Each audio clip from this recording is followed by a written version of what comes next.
Welcome to qnawire.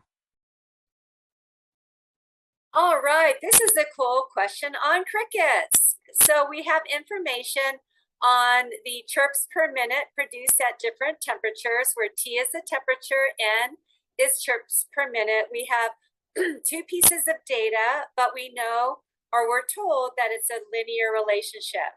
And so our goal is to find temperature as a function of number of chirps. So that's kind of cool. You could go outside and record chirps per minute and find the temperature. Super cool. Okay, we are used to finding lines of the form y equals mx plus b when we have a linear relationship. But in this case, our main variable is going to be temperature, and our independent variable x is going to be now n. So basically, t has to equal to some slope, which we're going to find, times n plus a y-intercept. So that will be our b. So we need to find both the slope and the y-intercept. So let's start with our data. We can find the slope. Slope is rise over run, which is like the y over the x. But for us, that will be t over n. So our slope, and remember, slope is rise over run, which for us would be doing basically, whoops, t would go on top. So let's undo that. So we would have basically t2 minus t1 over n2 minus n1. All right, let's use our data. So that will give us 80 minus 70 over 173 minus 113. And there are units, just so we're aware. So the top is degrees F, and the bottom is in chirps per minute. Chirps per minute. All right, so those are the units. Okay, so we can clean this up a little bit. Our slope then is equal to 10 over 60, and that's in degrees F over, I'm going to just put CPM for chirps per minute. And we can reduce that all the way down to 1/6. So our slope is 1/6 degrees F and over chirps per minute. Okay, that's our slope.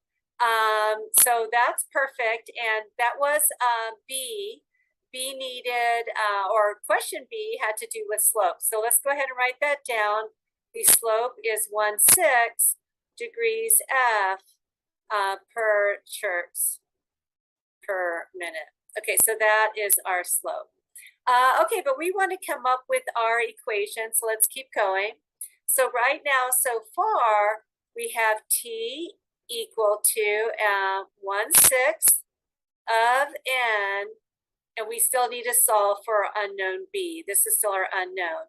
So let's just use the top data point. We'll plug in and solve for b. In fact, if I solve for b, I could divide our, sorry, let's go ahead and just substitute in first. There's more than one way to do it, but let's just substitute in. Okay, so we're going to go ahead and take our first point and substitute in. So t is 113, and that's equal to 1/6 of n. Oh, I plugged it in backwards. Let's fix that real quick. We don't want to plug it in backwards. So t is 70. T is 70, and n is the 113.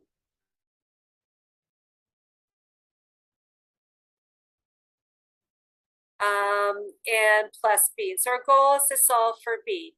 So we could subtract 113 over 6 from both sides, and that will give us b. So this is 70 minus 113 over 6. So I'll write on the right side b. Then if I do a common denominator, I can multiply 70 by 6 over 6.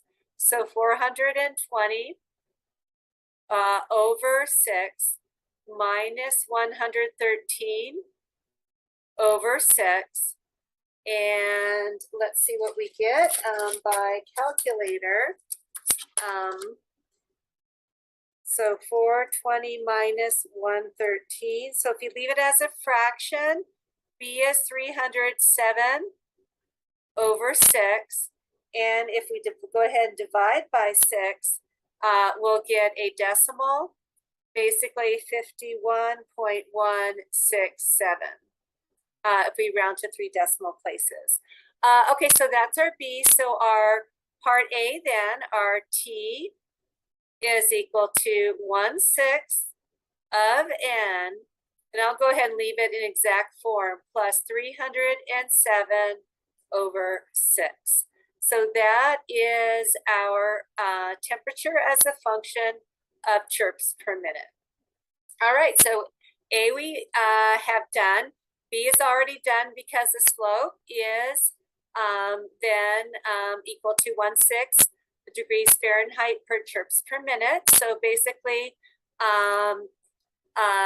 every time we get an increase of 6 chirps per minute, that's 1 degree Fahrenheit increase in temperature. So pretty cool. Okay, now we want to use our relationship to basically approximate what would the temperature be if we went outside, we recorded 150 chirps per minute, and basically figure out the temperature. Now we can look in our data to see it's going to be somewhere in between 70 and 80, so that's good as a kind of reality check. But let's go ahead and use our equation. We can go ahead and we'll say approximately, because we're only going to approximate. We're going to assume this is a good model, but not perfect. 1/6 of 150 chirps per minute plus 307 over 6. So if we go 307 plus 150 on top, then our final answer is 457 over 6, and that is in degrees F.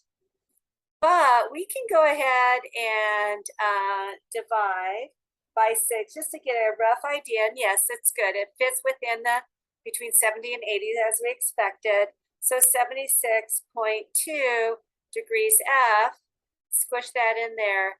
That is our, separate that. That is our prediction for the temperature based on crickets chirping. So pretty cool. All right, hopefully that helped. Have an amazing day. See you next time.